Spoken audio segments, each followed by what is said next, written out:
His attorney leaned close and whispered a few words. Only a few.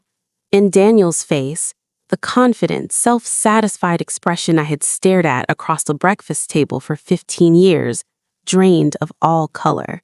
His fingers began to shake.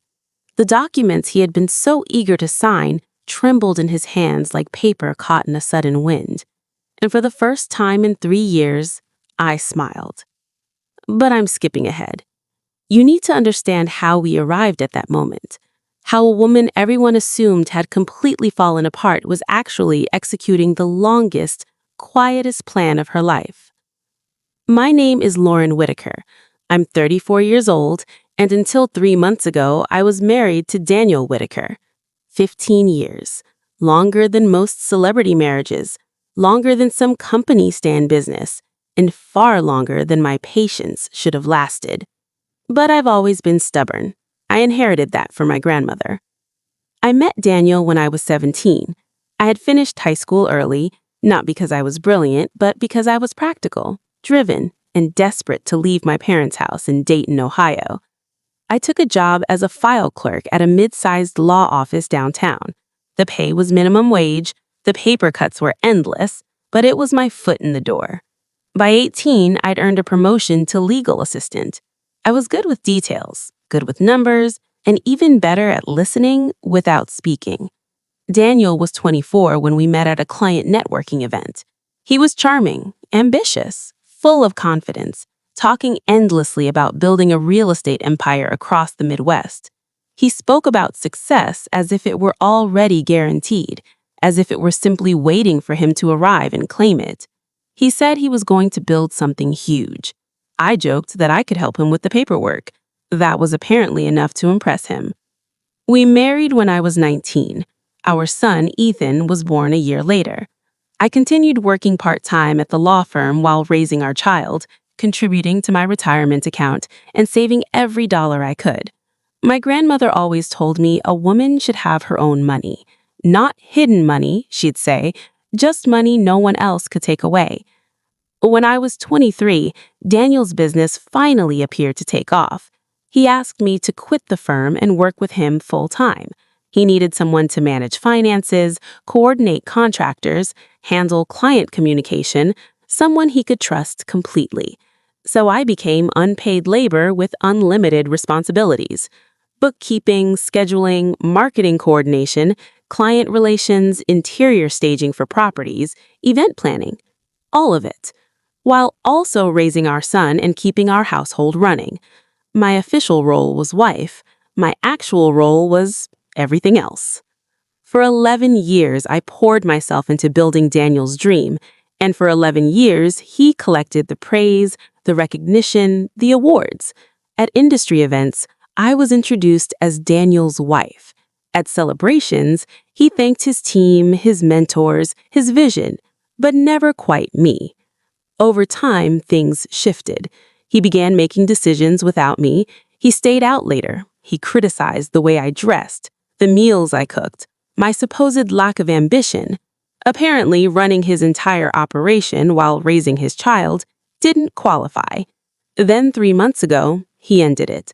He came home on a Tuesday evening while I was cooking dinner, his favorite meal, ironically. He sat me down at the kitchen table with a look that wasn't sad or apologetic, just efficient. He said he wanted a divorce. Then he calmly explains that he wanted the house, the cars, the business, everything. I could keep Ethan. He said it like he was placing an order. 15 years of marriage ended between the salt shaker and the butter dish. What I didn't know then, but would learn later, was that Daniel had been planning this for months. He already had a lawyer. He had already mapped out his exit. While I was organizing his life, he was quietly preparing to discard me. And everyone thought I never saw it coming. The day after he told me, his mother showed up. Margaret Whitaker arrived mid-morning, perfectly styled as always, carrying that carefully practiced expression of concern she'd perfected over decades.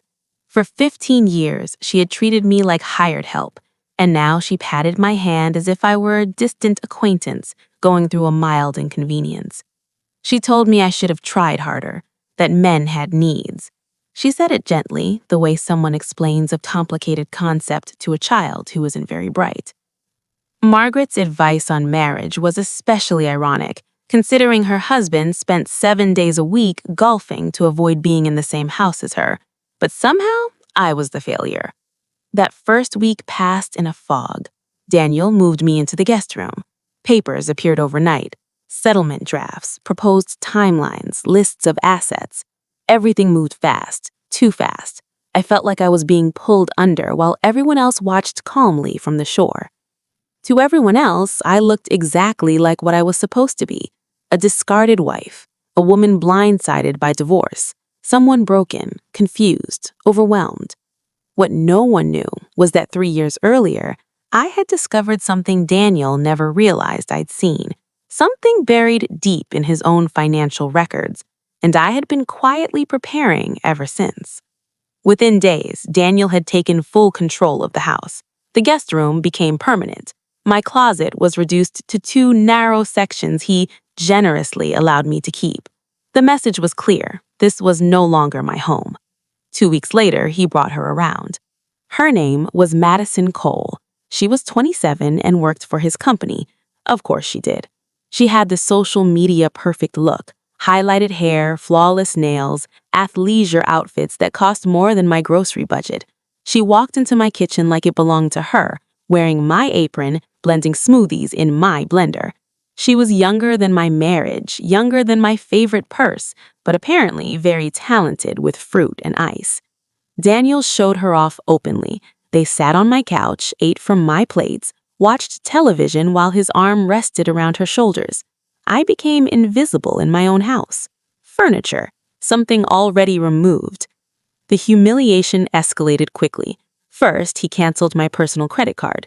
"We need to separate finances," he said, like it was reasonable. Then the joint card disappeared. Then he suggested it might be best if I found somewhere else to stay while things were sorted out. My own home, and I was being asked to leave? Margaret returned to help me pack. By help, she meant deciding what I was allowed to take.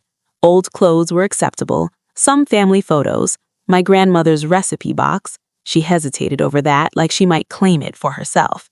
Anything Daniel had bought me was off limits. Jewelry, furniture, anything valuable. Those were marital assets, she explained, and Daniel was entitled to them. She packed my belongings in black trash bags, not boxes, trash bags. Through all of this, I leaned on one person I believed I could trust. Emily Parker had been my best friend since high school. 20 years of friendship. She was the first person I called after Daniel dropped the news. She came over with wine, listened while I cried, told me I deserved better. She checked in constantly, always asking how I was holding up. But small things started to feel wrong. Daniel seemed to know my plans before I made them. When I told Emily I was considering fighting for the house, Ethan came home the next day saying his dad told him it wouldn't work. When I mentioned looking at apartments in a certain area of Columbus, Daniel casually commented that neighborhood was too expensive for me. Then it clicked. Looking back, the signs had always been there. The way Emily lit up when Daniel entered a room, the way she laughed a beat too long at his jokes, the way she always asked about him first. She'd carried feelings for my husband for years.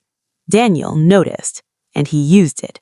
He made her feel important, special, different, probably hinted that something could happen once the divorce was finalized, gave her just enough hope to keep her loyal. My best friends became his informant. But the worst part wasn't Daniel, or Margaret, or even Emily. It was my son.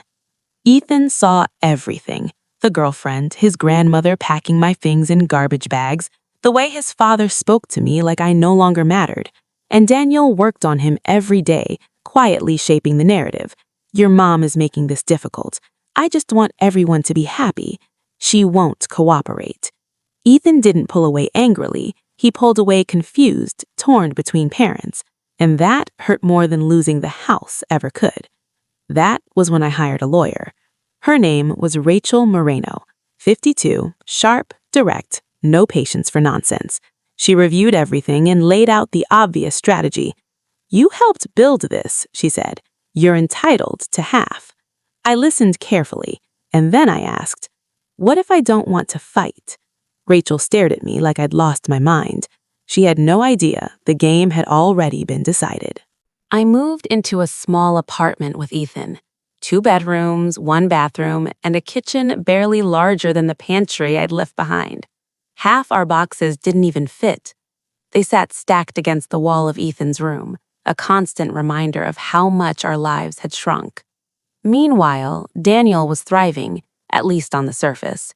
He posted photos online with Madison, smiling broadly. "New chapter, new energy, grateful," he wrote. His mother commented underneath, praising him for finally choosing happiness. My sister called me furious, telling me I needed a ruthless attorney, telling me to take him for everything he was worth. Everyone had an opinion. Everyone thought they knew what I should do. Everyone assumed I had given up. They were wrong. When people underestimate you, they stop paying attention. They stop guarding their words. They stop protecting their secrets. And that's when you learn everything. 3 years. That's how long I'd been carrying what I knew. It started on a Tuesday night, 3 years before the divorce. Daniel was working late again, which by then had become routine. I was reviewing company accounts, reconciling transactions, handling the unglamorous tasks that kept everything afloat. That's when I noticed something off. A transfer to an unfamiliar account. Then another spaced just far enough apart to avoid attention. I stayed up until nearly 3 in the morning, tracing the movement of money. What I uncovered made my hands go cold. Daniel had taken loans against everything. The house, our beautiful suburban home outside Columbus, had 3 mortgages. The original loan of $400,000, a second mortgage for $350,000 taken 4 years earlier, a third for another $350,000 taken 2 years after that. Total debt over $1 million. Market value of the house? $850,000. We were deeply underwater on a home I believed we owned outright. The business was worse. Credit lines maxed out at $200,000, back taxes totaling $85,000, vendor debt climbing past $120,000, equipment loans $75,000. The company Daniel bragged about at every dinner party was drowning. Even the cars weren't ours, all leased, balloon payments looming. Nothing was owned. Everything was borrowed. I sat alone in the kitchen surrounded by printed statements and did the math. Nearly $2 million in total obligations, assets worth far less. But where had the money gone? I kept digging. Over the following weeks, I traced everything. The answer was brutal. Cryptocurrency investments, $180,000 gone. Gambling losses, totaling $75,000. An apartment lease I knew nothing about, furnished and paid for. Trips, watches, tailored suits, experiences that never made it home. Daniel wasn't building an empire. He was stacking debt on debt and hoping no one noticed. My first instinct was confrontation, to demand answers. But I knew him. He would explain it away, twist the story, make me doubt myself. And if he knew I knew, he'd try to take control of what little I had left, because I had something of my own. My grandmother's advice echoed in my head. I still had my retirement account from the law firm. I'd never touched it. By then, it had grown to about $180,000, separate property, legally mine. And when my grandmother passed, she left me $340,000. Her will was explicit. That money was for me alone. I kept it in a separate account, never mixed it with marital finances, never used it for household expenses. I had over $500,000 that Daniel couldn't touch. So I didn't confront him. Instead, I protected Ethan. With help from my uncle, a retired accountant, I set up an irrevocable trust in my son's name. My retirement and inheritance went into it. I wasn't listed as a beneficiary. Daniel certainly wasn't. It was airtight. Then I documented everything. Every loan, every hidden account, every statement. Copies went to my sister's house, to a safe deposit box, onto an encrypted drive. And then I waited. I knew Daniel would leave eventually. Men like him always do. They get bored, they want something newer, something shinier. I just needed to be ready. 3 years of waiting, 3 years of watching him dig deeper, 3 years of smiling at gatherings while knowing the entire life we shared was built on quicksand. So when Daniel demanded everything in the divorce, the house, the business, the cars, I nearly laughed. He wasn't demanding assets, he was demanding debt. He just didn't know it yet.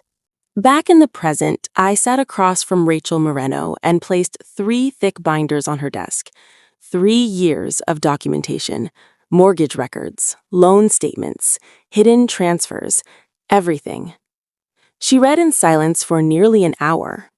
When she finally looked up, her expression had completely changed. "You've known about this for 3 years?" "I was waiting for him to leave," I said. "I knew he would, and when he demanded everything, he demanded all the debt." Rachel leaned back in her chair. The concern she'd initially shown was gone, replaced with something close to admiration. "So, if you sign over the assets," she said slowly, "you walk away clean. He assumes the mortgages, the business loans, the leases. All of it becomes his. And my inheritance and retirement, separate property, never commingled, protected in a trust for my son." Rachel was quiet for a long moment. Then she smiled. Not a warm smile, a sharp one. "I owe you an apology," she said. "I thought you'd given up." Everyone thinks that. That's the point. From that moment on, she treated me differently, not like a fragile client, but like someone who had already won. The plan was simple. Let Daniel believe he was winning. The next 3 months became an exercise in performance. I showed up to mediation looking exhausted, eyes red, voice unsteady. I spoke carefully, as if every word cost me effort. I asked for very little. "I just want enough to start over," I said softly during one session. "I know the business means everything to him. I don't want to fight." I requested $50,000 in cash, my personal belongings, and shared custody of Ethan. That was it. Daniel agreed immediately. He'd expected resistance. Instead, I was handing him victory. He looked at me with something like pity, like I was a wounded animal he was mercifully releasing. With every passing week, his arrogance grew. He told anyone who would listen that I hadn't even tried, that I'd folded without a fight. His mother was worse. She bragged openly that I walked away with nothing. She said it proved I was never strong enough for her son. To celebrate, Daniel bought himself a new watch, $15,000. I saw the charge on the business account. He wore it proudly to mediation, made sure I noticed. He also took Madison to a French restaurant downtown, the same one where we'd celebrated our 10th anniversary. He posted photos online. Life is better with the right person. Meanwhile, Madison began redecorating my old house. New furniture, new artwork. She even painted the kitchen gray. I had spent weeks choosing the original color. Emily continued calling, pretending to check on me. I played my role perfectly. I told her I was tired, that I couldn't fight anymore, that I just wanted it over. Within hours, Daniel always knew. But while the adults were busy playing their games, Ethan was paying attention. He noticed the new watch, but heard his father say they couldn't afford a school trip. He noticed shopping bags piling up, but heard complaints about money being tight. One evening, he sat across from me at our tiny kitchen table. "Mom," he asked quietly, "is Dad actually rich?" I looked at him carefully. "What do you think?" He thought for a moment. "I think he's pretending." I squeezed his hand.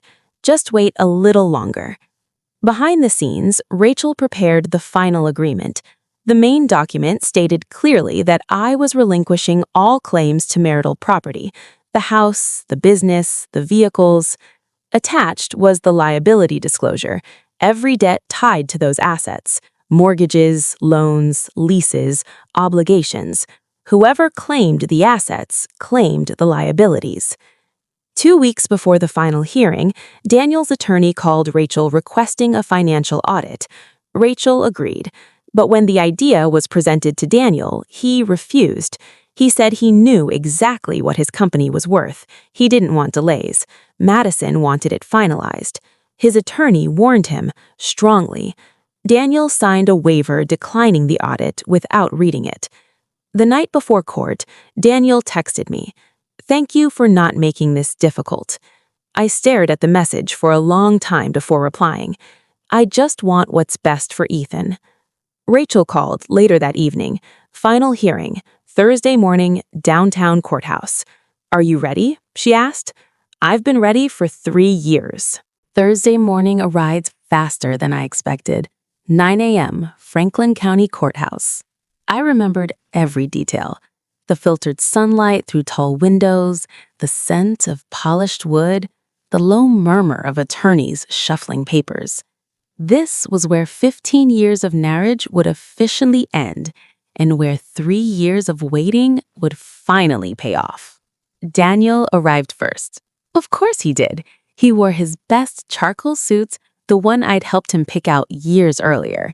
His new watch caught the light as he shook hands with his attorney. He looked relaxed, confident, like a man about to claim a prize. Madison waited in the hallway. She wasn't allowed inside, but she hovered nearby, scrolling on her phone like this was just another errand. Daniel's mother sat in the gallery, dressed for celebration, already acting as though the outcome was guaranteed. I arrived a few minutes later. Simple navy dress, no jewelry, hair pulled back neatly. I looked tired, defeated, exactly what everyone expected. The judge entered, and we all stood.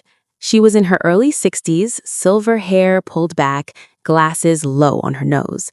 Decades on the family court bench, nothing surprised her anymore. She reviewed the file, then looked up. Whitaker versus Whitaker, final dissolution hearing. I understand an agreement has been reached. Daniel's attorney stood first, outlining the terms. Daniel would assume all marital assets, the residence, the business, the vehicles. I would receive a modest cash settlement. Rachel stood beside me and confirmed. The judge turned her attention to me.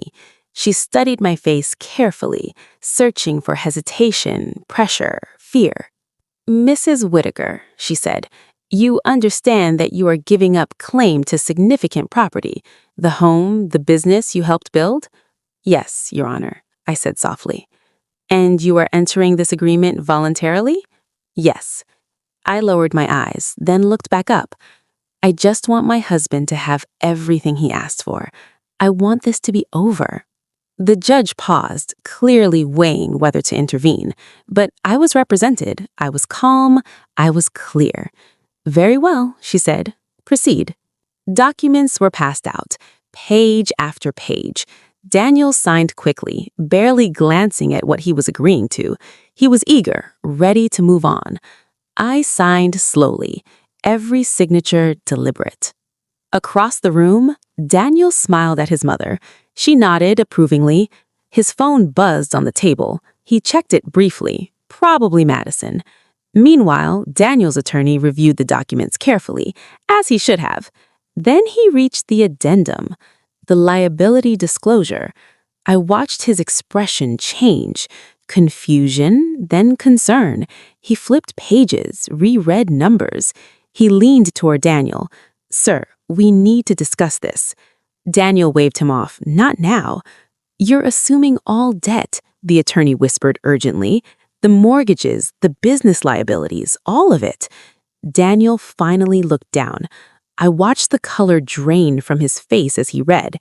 The house, over $1 million owed, market value far lower, business debts approaching $500,000, vehicle leases, additional obligations, nearly $2 million in liabilities, negative net value. Daniel stood abruptly. "This isn't right." The judge's voice cut through the room. "Mr. Whitaker, sit down." "She hid this," he insisted, panic creeping in. "This is fraud." The judge was unmoved. She examined the documents calmly. These are debts tied to assets in your name. Are you claiming you don't know your own financial situation? Silence.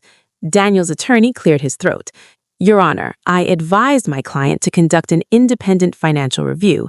He declined. I have the waiver. He produced it. The judge reviewed it briefly. So you were advised to verify, you chose not to. Daniel stared at the paper. I didn't understand. Is that your signature? She asked. Yes. Then you assumed this risk voluntarily. The agreement stands. Daniel turned to me, voice breaking. You knew. I was your bookkeeper for 11 years. I knew everything. He tried to withdraw the agreement. The judge denied it. The gavel came down. The marriage was dissolved. I stood, gathered my things, and looked at him one last time. You said you wanted everything except Ethan. I gave you exactly what you asked for. I walked out without looking back. I stepped into the hallway, and the sound hit me first. Daniel's voice rising, sharp and frantic, demanding answers from his attorney. The calm responses coming back, steady and professional. I didn't slow down. I didn't turn around. 15 years of marriage had ended behind a set of courtroom doors, and I was done watching it unravel. Through the glass entrance, I caught sight of Madison. Her expression shifted as she listened, confusion melting into something harder, colder. She looked at Daniel differently now, not like a prize, like a mistake. By the time I reached the elevator, she was already moving away, heels clicking fast against the marble floor, not once looking back. Her exit from my marriage was faster than her entrance. Outside, the April air was warm. The sky was clear, impossibly blue. Somewhere behind me, my ex-husband was discovering what responsibility actually felt like. Ahead of me was something new, smaller, simpler, entirely mine. The fallout was faster than I expected. Within 2 weeks, Madison was gone from the house. She packed her things late at night and left a note that said, "This isn't what I signed up for." The kitchen she'd painted gray sat empty. Daniel tried to sell the house, but when you owe more than something is worth, buyers don't line up. Banks do. Missed payment notices followed. Realtors suggested short sales. The illusion collapsed quickly. Within a month, the business started to crumble. Vendors filed claims. Credit lines were frozen. Lawsuits arrived. The company Daniel had spent years boasting about was unraveling thread by thread. By the 3rd month, he was meeting with bankruptcy attorneys.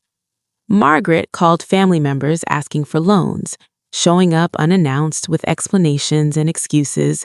No one had known about the debt. According to her, I must have hidden it, somehow tricked everyone. But the documents told a very different story. Every loan bore Daniel's signature. Every mortgage was in his name. Every reckless decision documented in ink. That year, Margaret's holiday newsletter was short. Daniel was exploring new opportunities. Emily called me a week after the hearing. Her voice was shaky, apologetic. She said she had no idea things were this bad, that she never meant for any of it to happen. She tried to explain herself. I didn't respond. Some bridges aren't meant to be rebuilt. Some betrayals don't deserve closure. She called a few more times, then she stopped. Margaret tried a different route. She went through Ethan. "Tell your mother I didn't know," she said to him. "Tell her I'm sorry." Ethan looked at his grandmother, the woman who had packed my belongings into trash bags, who had dismissed me for years, and replied calmly, "Mom's busy building her life. She doesn't have time." I wanted peace. Margaret wanted forgiveness. Only one of us got what we wanted. Ethan figured out the truth on his own, not because I explained it, but because he watched. He saw the court papers. He heard the excuses. He saw Madison leave. He watched the image of his father collapse. One evening, about a month after the divorce, We sat in our small apartment. The boxes were finally unpacked. The kitchen walls were painted the same soft green that reminded me of beginnings. "You waited 3 years," he said quietly. "You knew and you just waited." "I needed to make sure you were protected," I told him, "no matter what happened." He nodded slowly, understanding settling in. Then he hugged me, really hugged me, the kind of hug that meant everything. My settlement went toward stability, rent, furniture, a foundation. The trust stayed untouched. Ethan's future was secure. And I finally did something for myself. I enrolled in interior design courses at the local community college, the dream I'd abandoned years earlier to support Daniel. I started small. My first client was a woman leaving a long marriage, standing in her empty apartment, asking me how to start over. I told her, one room at a time. We painted her kitchen green. She cried when she saw it. A few months later, Daniel showed up at my door. He looked worn down, thinner, tired in a way sleep couldn't fix. The watch was gone, the confidence with it. He said, "I didn't know it was this bad. I made mistakes." He asked if we could talk, if maybe we could figure something out. I said, "You asked for everything except Ethan. You got it." He begged. I said goodbye and closed the door. He stood in the hallway for 10 minutes. I know because I watched through the peephole while eating ice cream. Best show I ever seen. Later that night, I looked at my grandmother's photo on the shelf, her recipe box beside it. "You were right," I said softly. The apartment was quiet, small, mine, and for the first time in longer than I could remember, I was free. That night, after Ethan had gone to bed, I sat alone in the living room. The apartment was quiet in a way that still felt unfamiliar. No heavy footsteps overhead, no tension hanging in the air, just silence. I looked at the framed photo of my grandmother on the shelf. Her eyes always seemed to hold a knowing smile. Beside it sat her recipe box, worn at the edges, the one thing I never let go of, the one thing that mattered more than any house or piece of furniture ever could. "You were right," I said softly, "about all of it. Keep your own money, know your value, never let anyone convince you that you are small." The apartment was nothing like the house I had lived in for 15 years. It was smaller, simpler, but every inch of it was mine. Every paint color, every chair, every decision, no one could take it away. For the first time in longer than I could remember, I felt free. Thank you for staying with me through this story. More of my most gripping stories are already waiting for you. Choose one and don't miss what happens next. I promise you'll want to hear it. See you soon.